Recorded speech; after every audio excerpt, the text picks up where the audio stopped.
આજે શનિવાર એટલે કે હનુમાનજીનો દિવસ, સાથે સાથે આજે અમાસ પણ છે અને સૂર્યગ્રહણ પણ છે.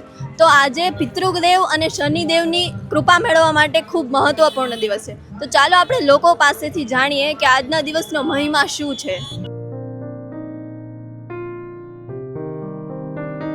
સવારથી શનિદેવની પૂજા, ત્યાર પછી હવનનું સતત સવારે 8 થી બપોરે 12 સુધી હવનનું આયોજન, ભગવાનને ફાળ ધરાશે.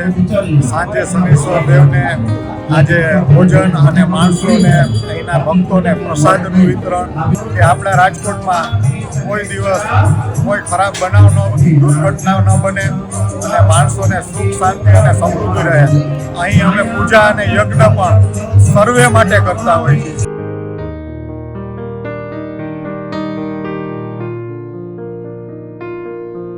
જય જય શ્રી રામ, જય શ્રી રામ.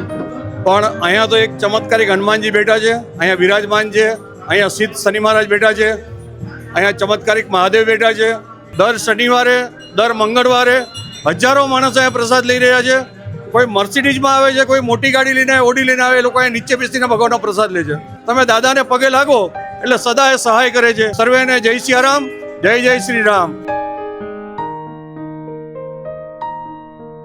આજે મોટી અમાસ છે તો આજે લોકોની ભીડ પણ વધારે લાંબી અહીં આવી છે કે લોકો તડકે પણ ઊભા રહીને અને દર્શન કરવા માંગે છે. દિવસનું મહત્વ એ છે કે આજે અમાસના દિવસે શનિવાર આવ્યો છે અને એનું મહત્વ એ છે કે આજે 7.5ની પનોતી, 2.5 વર્ષની પનોતી ઘણાને ચાલુ થઈ છે. એટલે આજના દિવસની બધા શનિદેવના આશીર્વાદ લે અને બધાની પનોતીને ભગવાન શાંતિથી દૂર કરે એવા બધાને શનિ મહારાજ આશીર્વાદ આપે.